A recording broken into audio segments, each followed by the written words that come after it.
है तो फिर हमारा होता है।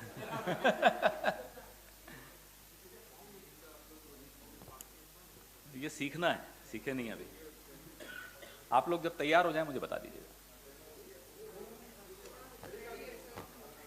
नहीं, आपके जो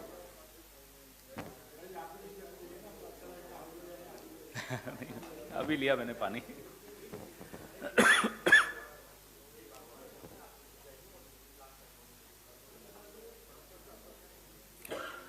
नमस्कार साथियों, बहुत गंभीर विषय है और रेफ्यूजी होने का दर्द क्या होता है ये बहुत कम लोग समझ पाएंगे। मैं एक ऐसे परिवार से आता हूं जो रेफ्यूजी था। उस दर्द को हमने महसूस किया और कई पीढ़ियों तक वो दर्द रहता है। बात कश्मीरी पंडितों की हो रही है। शोपियान जैसा इलाका जहां 32 साल तक कश्मीरी पंडित डटे रहे, वहीं रहे। उन्होंने इनकार कर दिया कि हम शोपियान से नहीं निकलेंगे। आज ये स्थिति आ गई कि जब हम और आप दीपावली पर हर्षोल्लास से दिए जला रहे थे, कश्मीरी पंडित 15 ऐसे परिवार हैं जो अपना पुश्तैनी घर उसी रात को छोड़कर निकल गए। उनके घर में चिराग नहीं जला। यह शोपियान में हुआ। मैं बार बार इतिहास में नहीं जाऊंगा, लेकिन इतिहास का यह एक ऐसा तथ्य है जो व्हाट्सएप नर्सरी के छात्रों को भी मालूम होगा, मैं ये उम्मीद करता हूं। भैया एक मिनट प्लीज। कि 1989 में जब पहला पलायन हुआ कश्मीरी पंडितों का, तब सरकार भारतीय जनता पार्टी से समर्थन लेकर, विश्वनाथ प्रताप सिंह की सरकार थी, उसका सक्रिय समर्थन लाल कृष्ण आडवाणी जी उस वक्त भारतीय जनता पार्टी के सर्वे सर्वा थे, उन्होंने दिया हुआ था समर्थन। और क्या इस मुद्दे पर समर्थन वापस लिया? जी नहीं, इस मुद्दे पर समर्थन वापस नहीं लिया था। इतिहास का एक और महत्वपूर्ण तथ्य जो कि आजकल दब जाता है क्योंकि इतना शोर होता है व्हाट्सएप नर्सरी का, कि 1986 में जब अनंतनाग में पहला दंगा कश्मीरी पंडितों के खिलाफ हुआ था, केंद्र में राजीव गांधी जी की सरकार थी। नेशनल स्टेडियम, ये अपने पास ही में है, यहां से और राजीव जी के ऑफिस तक कश्मीरी पंडित पदयात्रा करके गए थे। राजीव जी ने उनकी बात सुनी। गुलाम मोहम्मद शाह की सरकार से को गिरा दिया गया। जीरो टॉलरेंस की जो बात करते हैं वो सिर्फ जीरो टॉलरेंस का शब्द इस्तेमाल करते हैं। जीरो टॉलरेंस का अर्थ क्या होता है वो राजीव गांधी ने करके दिखाया। कश्मीरी पंडितों के खिलाफ दंगा जब हुआ, उस सरकार को गिरा दिया गया था। यह कांग्रेस ने किया था। आज क्या स्थिति है? मैंने आपको बताया कि शोपियान 32 साल से जो लोग वहां रह रहे हैं वो तक चले गए। 70 मंत्री मोदी सरकार के इस महीने की 10 तारीख से आउटरीच प्रोग्राम कर रहे हैं साहब कश्मीर में। हम पूछना चाहते हैं, इनमें से एक भी मंत्री, एक भी कैंप में गया हो कश्मीरी पंडितों से मिलने तो हमें बताएं, देश को बताएं, कश्मीरियों को बताएं। ये क्या आउटरीच है? What is this outreach when you can't reach out to the Kashmiri Pandits living in the camps there? उसके बाद ये कागज देखिए, आपको विनीत जी भेजेंगे अभी थोड़ी देर में। धमकाया जा रहा है कश्मीरी पंडित एम्प्लॉइज को कि अगर आप ज्वाइनिंग नहीं करेंगे तो आपके खिलाफ कार्रवाई होगी। अरे आप उनको महफूज नहीं रख सकते, आप उनको सुरक्षा नहीं दे सकते, आप उनका पुनर्स्थापन नहीं कर सकते, धमका रहे हो। वो अपनी जान पे खेलें। क्यों? क्योंकि आप दिखाना चाहते हो विश्व को कि सब कुछ ठीक है, सब चंगा सी। कहां है ठीक, बताइए। इस साल जनवरी से अब तक, अक्टूबर तक 30 टारगेट किलिंग्स हो चुकी हैं। There have been 30 target killings of Kashmiri Pandits from January this year to October this year. ये होता है सब कुछ नॉर्मल? ये होता है सब कुछ सामान्य।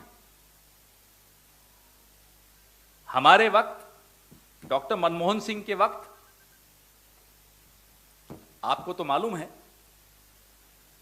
कि जगती टाउनशिप जम्मू के बाहर, वहां कश्मीरी पंडितों को बसाने के लिए क्लस्टर बनाए गए थे। डॉक्टर मनमोहन सिंह के वक्त 4,500 कश्मीरी एम्प्लॉइज को वहां लगाया गया था। स्थिति सामान्य हो गई थी। 2010 तक यह स्थिति हो गई थी कि आपसी संबंध समुदायों के दुरुस्त किए गए थे, स्थिति सामान्य थी। कश्मीर में जब चुनाव होता था तो 75% वोटिंग होती थी। भाई कोई पैरामीटर तो होगा, कोई मापदंड तो होंगे कि सामान्य कैसे दिखती है स्थिति। किलिंग्स नहीं हो रही थी, वोटिंग में 75% लोग भाग लेते थे। आज आप मुझे बता दीजिए, जनवरी से अक्टूबर तक 30 टारगेट किलिंग्स हुई हैं, वोट करा नहीं पा रहे। अनंतनाग में वोट नहीं करा पाए। यह स्थिति है कश्मीर की। इसको आप कहते हो नॉर्मल? जवाब चाहिए। हम मांग करते हैं मोदी सरकार से कि इस पूरे मुद्दे पर, कश्मीरी पंडितों की स्थिति पर एक श्वेत पत्र जारी किया जाए। We demand a white paper on the plight of the Kashmiri Pandits. In the last 8 years, all that has been done and not done by this government must come out in that white paper. जो आपने किया और जो आपने नहीं किया, वो सब इस श्वेत पत्र में आना चाहिए। We owe it to the Kashmiri Pandits. We owe it to the refugees within our country. हमारे अपने देश के भीतर जिनको पलायन करना पड़ जाए, ये कर्जा है हम सबके सर पर। और मोदी साहब, आपके सर पर सबसे बड़ा कर्जा है, क्योंकि जब पहला पलायन हुआ था तब भी आपकी सरकार, आपकी पार्टी की सरकार का समर्थन था, आपकी पार्टी का। और जो अब हालत हो रही है, आप सर्वे सर्वा हैं, आपका आदमी वहां प्रशासक है, एलजी है, आप डायरेक्ट देख रहे हैं कश्मीर को। आप 70 मंत्रियों को भेज रहे हैं आउटरीच के नाम पर। तो जवाब तो आपको देना पड़ेगा, श्वेत पत्र आपको देना पड़ेगा, 30 टारगेट किलिंग्स का हिसाब देना पड़ेगा कि यह कैसे हुई और किस स्थिति को आप सामान्य कहते हैं। कहां से यह सामान्य है, इसका जवाब दीजिए। हम आपके सवाल, और मैं आपसे हाथ जोड़कर विनती करता हूं, we owe it to the Kashmiri Pandits कि इसी मुद्दे पर आपके सवाल होने चाहिए। आज मैं कोई और मुद्दे पर, किसी और विषय पे मैं जवाब नहीं दूंगा, क्योंकि कश्मीरी पंडितों का हम सब we owe it to each one of them.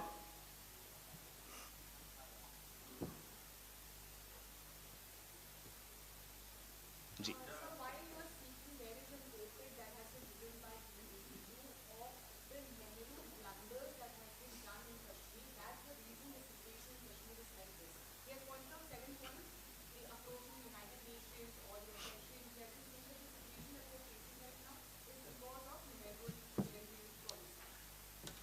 as I said in my press briefing today, those leaders of the BJP who are students of the WhatsApp nursery need to revisit their own history classes. They need to understand if all that they are saying is true. Please respond to two questions of ours. How is it that during the Dr. Manmohan Singh era, 75% people would participate in the democratic process through elections in the state? How is it that target killings stopped? Just get us the answer from Mr. Kiran Rijiju or whoever wants to answer. Any student of the WhatsApp nursery of Narendra Modi. We'd be happy to get the answer from them. They have no idea of contemporary history of the country. It's very easy to blame Nehru ji for this, Indira ji for something else, Narasimha Rao for something else, as the finance minister keeps doing, and Dr. Manmohan Singh for the rest. Give us answers. You have been in power for 8 years. And in these 8 years, what has been your achievement in Jammu and Kashmir? You cannot hold elections in the state. That's your achievement. You cannot protect the existing Kashmiri Pandit families. That's your success. That's your achievement.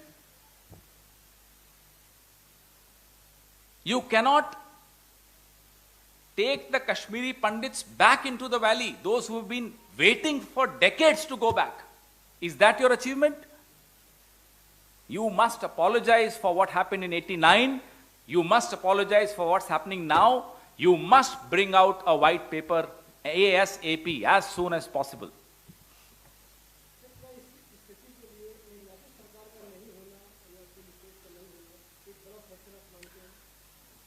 किसी भी conflict zone में क्या रास्ते होते हैं conflict को खत्म करने के? समुदायों के बीच के संबंध सुधरें, शांति की एक प्रक्रिया होती है, और जब वो संबंध इस स्तर पर आ जाएं कि चुनाव किए जा सकते हैं, चुनाव करवाए जाएं। इन दोनों मापदंडों पर आप तुलना कीजिए 2004 से 14 के बीच में क्या स्थिति थी और 2014 से 22 के बीच में क्या स्थिति है। जवाब आपको भी मिल जाएगा और नरेंद्र मोदी को भी मिल जाएगा।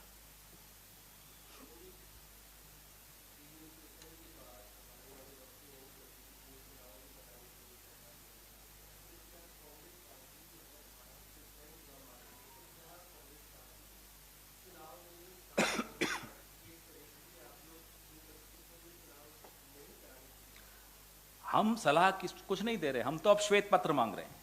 पहले कश्मीरी पंडितों को जवाब चाहिए इन सवालों का।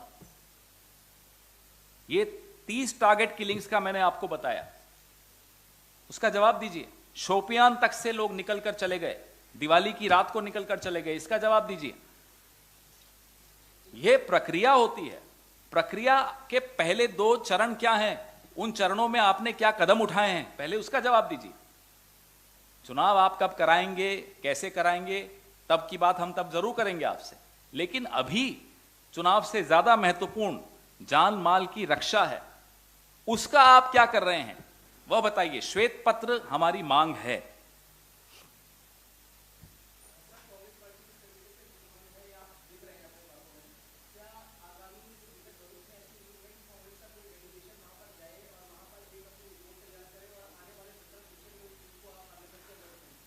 कांग्रेस पार्टी पिछले 8 साल में लगातार सरकार को आगाह कर रही है, सरकार से सवाल पूछ रही है, सरकार पर दबाव बना रही है कि साहब वहां आप स्थिति को सामान्य करिए, कश्मीरी पंडित वापस जा सकें, जो वहां रह रहे हैं वो महफूज रहें, सुरक्षित रहें। मुझे आप बताइए कि 70 मंत्री जा रहे हैं, 10 अक्टूबर से इनकी ये यात्रा आउटरीच की शुरू हुई है, आप कश्मीरी पंडितों के कैंप में नहीं जा सकते? यह है आउटरीच। विपक्ष को तो जो करना है उससे कहीं ज्यादा कर रहा है। सरकार आपकी है, एलजी आपके हैं, सब कुछ आप ही का है, 303 सीटें हैं आपकी। कहां है कश्मीर में सामान्य स्थिति?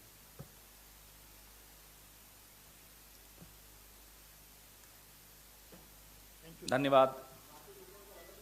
आज नहीं, आज इस पे मैं, this is a tribute to Kashmiri Pandits, और मैं पूरी उम्मीद करता हूं कि आप भी इस ट्रिब्यूट में शामिल हैं।